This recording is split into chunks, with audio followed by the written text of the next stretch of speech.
میں اور آپ جس سوسائٹی میں آج رہ رہے ہیں اس میں بہت سارے لوگ خیر کی طرف آتے ہیں،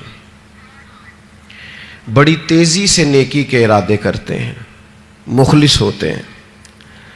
اخلاص بھی پورا ہوتا ہے، لیکن نیکی پر ڈٹے نہیں رہتے۔ کچھ دن تو خیر سے کام کرتے ہیں، کچھ دن تو جد و جہد کرتے ہیں، لیکن جتنی تیزی سے وہ آتے ہیں اتنی تیزی سے واپس جاتے ہوئے بھی دکھائی دیتے ہیں۔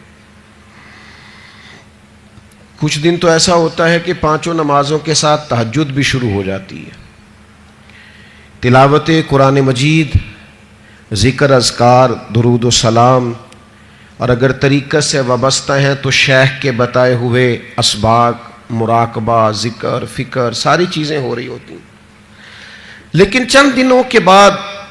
محسوس ہوتا ہے کہ جیسے وہ اس رستے سے ہٹتے جا رہے ہیں اور کمزوری دکھاتے جا رہے ہیں۔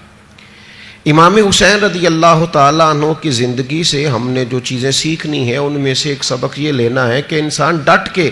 دین پر کیسے کھڑا ہو سکتا ہے۔ آپ یقین کیجئے بہت سارے لوگ ایسے ہیں جو مخلص ہیں، چاہتے ہیں میں دین پر عمل کروں، لیکن صرف اپنی برادری کا مقابلہ ہی نہیں کر پاتے، اپنے دوستوں کے بیچ ہی سٹینڈ نہیں لے پاتے، اپنے گھر کے اندر ہی انہیں کھڑا نہیں ہونا آتا، ذرا سی بھی استقامت نہیں دکھاتے۔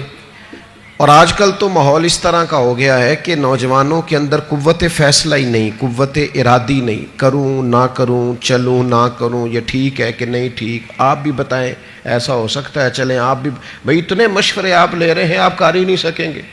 آپ میں قوت فیصلہ ہی نہیں ہے، آپ نے طے ہی نہیں کیا آپ نے کس رستے جانا ہے تو منزل کب آئے گی۔ 99 لوگوں نے کہہ دیا ہے کپڑے تجھے اچھے لگ رہے ہیں، صرف ایک نے کہا ہے کہ ذرا سینے والے نے ٹھیک نہیں سیا، تو آپ پریشان ہو گئے۔ اتنی جلدی کمزور پڑ جانا، اتنی جلدی استقامت چھوڑ دینا۔ اور پھر ایک طبقہ ایسا بھی ہے جو بڑا باصلاحیت ہے، بڑی زبردست طاقت رکھتا ہے، کام کرنے کی ہمت رکھتا ہے، وسائل بھی ہیں، ذرائع بھی ہیں، سلیقہ بھی ہے، شعور بھی ہے، نہیں ہے تو استقامت نہیں ہے۔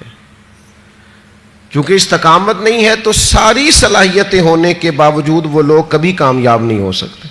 کیونکہ ان کے پاس استقامت ہی نہیں ہے۔ اللہ تعالیٰ نے قرآن مجید کے اندر اس بات کو بیان فرمایا ان الذین قالوا ربنا اللہ ثم استقاموا۔ یہ قرآن مجید کا ذرا انداز کریمانہ دیکھیے،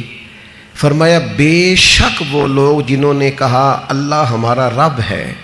ثم استقاموا، پھر وہ ڈٹ گئے، جم گئے اس بات پر اللہ ہمارا رب ہے، پھر اس پہلو پر پورے طور پر وہ کھڑے ہو گئے، تو یا اللہ انہیں کیا ملے گا؟ فرمایا تتنزل علیہم الملائکہ، ہم ان کی مدد کے لیے فرشتوں کا نزول فرما دیں گے، فرشتوں کا ان پر نزول ہوگا۔ اللہ تخافوا ولا تحزنوا، فرشتے ان سے کہیں گے نہ خوف کھاؤ نہ غم کرو، وابشروا بالجنۃ التی کنتم توعدون، اور اس جنت پر خوش ہو جاؤ جس کا وعدہ تم سے تمہارے رب نے فرمایا ہے۔ ان الذین قالوا ربنا اللہ ثم استقاموا،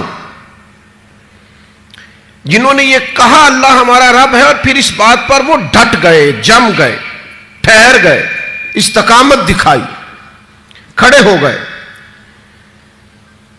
یہ نہیں فرمایا کہ فرشتے آئے تو وہ ڈٹ گئے، قرآن مجید کی ترتیب یاد رکھیے، فرمایا پہلے وہ ڈٹے، ثم استقاموا، پہلے وہ ڈٹے، جب وہ ڈٹ گئے تتنزل علیہم الملائکہ، پھر اللہ نے ان کی مدد کے لیے فرشتے بھی نازل فرما دیے۔ پہلے تمہیں ڈٹنا ہے، فرشتے بعد میں آئیں گے، تمہیں ایک دفعہ ڈٹ کے دکھانا ہے کہ ہم ڈٹ گئے، ہم کھڑے ہو گئے، پھر فرشتے آئیں۔ ویسے تو علماء تفسیر اکثر نے یہی لکھا ہے کہ یہ جو فرشتے آتے ہیں نا مومنوں کے پاس، یہ موت کے وقت آتے ہیں، اور یہ بھی بڑی نعمت ہے کہ موت کے وقت فرشتہ آ جائے اللہ کی مدد لے کر۔ یہ فرشتے قبر میں آتے ہیں، یہ فرشتے میدان محشر میں آئیں گے، یہ مومن کے پاس آتے ہیں، خوشخبری سنانے آتے ہیں فرشتے۔ لیکن صاحب تفسیر روح المعانی فرماتے ہیں نہیں بھائی، صرف قبر حشر اور قیامت میں نہیں آتے، یہ زندگی میں بھی آتے ہیں. یہ مومنوں کے سینوں کو کشادہ کرنے آتے ہیں، انشراح صدر دینے آتے ہیں، انہیں تسلی دینے آتے. تم خیر کے کام پہ نکلے ہوئے ہو، اللہ تمہاری مدد کرے گا، ان کے سینوں کو ٹھنڈا کرنے آتے ہیں.